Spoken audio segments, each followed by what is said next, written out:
Welcome to our channel. ఈరోజు మనతో షణ్ముఖ శివచంద్ర గారు ఉన్నారు, యోగా థెరపిస్ట్. అయితే ప్రస్తుతం మన దైనందిక జీవితంలో ప్రతి ఒక్కరూ కూడా ఫోన్కి అడిక్ట్ అయిపోవటం, లేకపోతే జాబ్స్ అనేసరికి సిస్టమ్స్కి అతుక్కుపోవటం కామన్గా అయిపోయింది. అయితే అక్కడ మనం ఫేస్ చేస్తున్న ప్రాబ్లమ్స్ కళ్ళు అనేవి చాలా ఎఫెక్ట్ అవుతాయి. దానికి సంబంధించి యోగాకి యోగాలో ఏమన్నా రెమెడీస్ కానీ, లేకపోతే దాని నుంచి మనం బయటపడడానికి ఏమన్నా టెక్నిక్స్ చెప్తారేమో సార్తో మాట్లాడదాం. నమస్తే అండి. సార్ నమస్తే సార్. సో మన డైలీ లైఫ్లో ఫోన్స్, సిస్టమ్స్ ఏదైనా తదేకంగా చూడటం అలవాటు అయిపోయింది. ఎందుకంటే మన బిజీ లైఫ్లో ఏదున్నా ఫోన్లోనే వస్తుంది. ఒక మెసేజ్ పెట్టండి తర్వాత చూసుకుంటాం, మీరు ఫోన్ చేస్తే నేను రిప్లై ఇవ్వకపోవచ్చు, ఇది కామన్ అయిపోయింది. సో ఇట్లాంటప్పుడు మనకు తెలియకుండా ఐ స్ట్రైన్ అయిపోతుంది. సో దానికి ఏమైనా యోగాలో సార్ నార్మల్గా ఐ స్ట్రెయిన్ అవ్వడానికి మెయిన్ రీజన్ ఏంటంటే సార్, ఏదైనా ఇంపార్టెంట్ వర్క్ అని మన మైండ్ అనుకుందనుకోండి, వి ఫోకస్ టూ మచ్ అనమాట. ఒక టైంలో years thousands of years back మన ప్రేని మనం క్యాచ్ చేయడానికి అనుకోండి, దాన్ని కిల్ చేయడానికి అనుకోండి, సెకండ్స్ ఆఫ్ దాన్ని కూడా మనం బ్లింక్ చేయకుండా ఐస్ని మనం ఇట్లా పెట్టేసి స్టేరింగ్ మోడ్లో పెట్టేసి మనం మినిట్స్ టుగెదర్ అనేది మనకు అలవాటు అయిపోయి అది మనకు బాడీలో ఇంబైబ్ అయిపోయింది.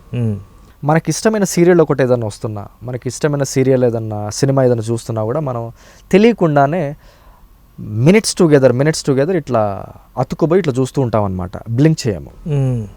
ఈ బ్లింకింగ్ ఆఫ్ ది ఐ అనేది ఎంత ఇంపార్టెంట్ అంటే, ఇంత సింపుల్ థింగ్ మనకి తెలియకుండా అది మనం కాన్షియస్గా చేయకుండా ఐస్ డ్రై అయిపోయేసి over a period of time vision problems కూడా వచ్చే అవకాశాలు చాలామందికి ఉంటాయి అన్నమాట. సో ఒక కార్ స్క్రీన్ ఉందనుకోండి సార్, దాని మీద వైపర్ ఉంటుంది కదా, ఇట్లా వైపర్ ఇట్లా అనగానే మొత్తం విండ్షీల్డ్ అంతా క్లీన్ అయిపోతుంది. అట్లాగే మన కంటి మీద ఒక్కసారి ఇట్లా ఇట్లా మూసి ఇట్లా ఓపెన్ చేసే లోపల లోపల ఉన్నటువంటి న్యాచురల్ ఆయిల్స్, వాటర్ లేయర్ మొత్తం థిన్ లేయర్ మన కంటి మీద ఫామ్ అయిపోయి మళ్ళీ లిఫ్ట్ అయిపోతుంది.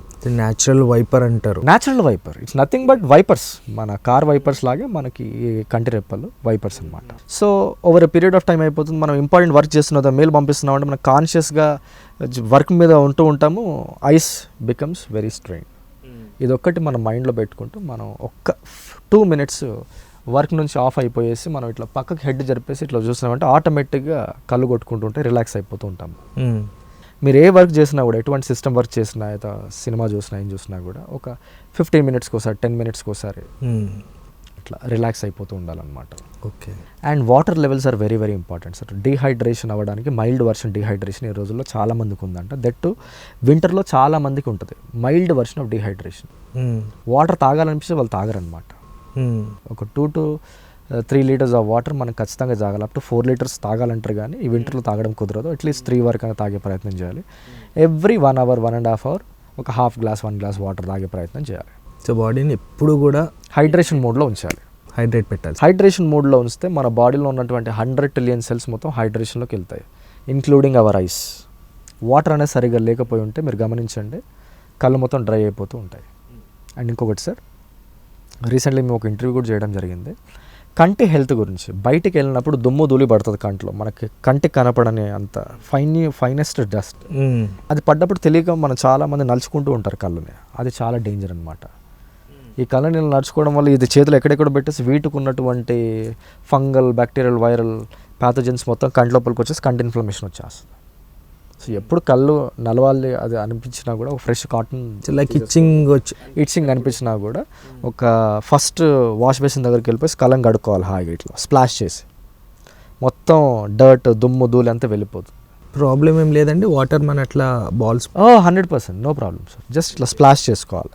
స్ప్లాష్ చేసుకొని ఇట్లా ఓపెన్ క్లోజ్ చేస్తున్న కొద్దీ మొత్తం క్లీన్ అయిపోతుంది, డస్ట్ మొత్తం క్లీన్ అయిపోతుంది. ఒక ఫ్రెష్ కర్చీఫ్ తీసేసి మెల్లగా ఇట్లా ముట్టేసుకుంటే అయిపోతుంది. ఆ ఇచ్చింగ్ సెన్సేషన్ కూడా ఉండదు. సర్వీసింగ్ అంటారు, వాటర్ సర్వీసింగ్ చేయాలి. 100% absolutely good this thing sir, water servicing లాగా. ఇక 2 wheelers మీద వెళ్ళిన వాళ్ళు ఖచ్చితంగా బైక్ మీద పెట్టుకొని అది హెల్మెట్ గ్లాస్ వేసేసుకుంటే, షీల్డ్ వేసేసుకుంటే ఆ దుమ్ము ధూళి ఫాస్ట్ కొట్టదు కాబట్టి కంటి హెల్త్ కూడా చాలా బాగుంటుంది. ఓకే. అండ్ ఈ మధ్యలో చిన్నపిల్లలకి వచ్చేసి చెప్పాను కదా సార్, వాళ్ళు ఇంట్రెస్ట్గా ఉంది అంటే చిన్నపిల్లలు కూడా ఇట్లా చూడడమే ఉంటుంది అన్నమాట. వాళ్ళు ఇంకా సెన్సిటివ్ ఐస్ కదండి. సెన్సిటివ్ ఐస్ చాలా మందికి విజన్ ప్రాబ్లమ్స్ రావడానికి ఐ స్ట్రెయిన్ ఒకటి, రెటీనా దెబ్బ తినడానికి, ఇవన్నీ వేరియస్ ఫ్యాక్టర్స్ అనుకోండి. So eye straining is not at all good. So eye straining happens because of not blinking our eyes for longer time. And whatever we feel important or more enthusiastic or anything it automatically happens. మన body మన eyes కూడా ఒక మోడ్లోకి వెళ్ళిపోయేసి concentrate చేస్తూ ఉంటాయి అన్నమాట. So ఇది మనం గుర్తు పెట్టేసుకొని it makes some anxiety right, ఏమవుతుందో అన్న ఇదిలో పడిపోయి మనం పట్టించుకోము. అది దట్ ఈస్ దేర్, అంటే అది మన జెనెటికల్ కోడ్లో రన్ అవుతున్న ఒక ఫ్యాకల్టీ అదనమాట. సో అందుకే మీరు చూడండి, మనం ఏదన్నా ఇంపార్టెంట్ టర్నింగ్స్ రోడ్ డ్రైవింగ్ చేస్తున్నప్పుడు చాలా కాన్షియస్గా అలర్ట్గా ఉంటాం అనమాట. సో వైడ్ ఐస్ ఓపెన్ చేసి, ఎట్లా అంటే కెమెరా వైడ్ యాంగిల్ ఎట్లా ఓపెన్ చేస్తుందో కెమెరాకి శాటిలైట్ వ్యూ అట్లాగా మొత్తం మనం కూడా ఐస్ వైడ్గా ఓపెన్ చేసి కాన్షియస్గా చూస్తూ ఉంటాం, కేర్ఫుల్గా చూస్తూ ఉంటాం అనమాట. సో ఈ చిన్న చిన్న పద్ధతులు పాటించుకుంటుండాలి. 5 rules of drinking water very very beneficial for hydration of the ice, cleaning of the ice, and ఇట్లా ఇచ్చింగ్ చేయకుండా ఉంటే కంటి హెల్త్ బాగుంటుంది. లేదంటే కార్నియా పాడైపోతుంది. ఈ కంటికి కనబడే దుమ్ము మొత్తం కార్నియా మీద కూడా పేరుకుపోయినప్పుడు మనం ఇట్లా అన్నప్పుడు కార్నియా మీద సెన్సిటివ్ లేయర్ గ్లాసెస్ వచ్చే ఆ సెన్సిటివ్ దాని మీద మొత్తం గీతలు పడిపోతూ ఉంటాయి అన్నమాట. సో అది very very dangerous. Over a period of time it affects hour vision also. Okay, అంటే ఇంకొక చిన్న డౌట్ అండి, మనకి నిద్ర రానప్పుడు లేకపోతే ఏం చేయాలో తెలియదు అన్నప్పుడు ఫోన్ తీసుకొని కొంతసేపు చూస్తే ఐ స్ట్రైన్ అయితే నిద్ర వస్తుందన్న ఒక అపోహ వాస్తవం అంతే. Very very wrong. నిజంగా వర్కౌట్ అవుతుంది అది. సో ఎంతవరకు ఐ మీన్ ప్లస్ ఆ మైనస్ అండి, చేయొచ్చా? ఐ స్ట్రెయిన్ అయినప్పుడు నిద్ర వస్తుంది అనేది అది 100% రాంగ్ సార్ అది.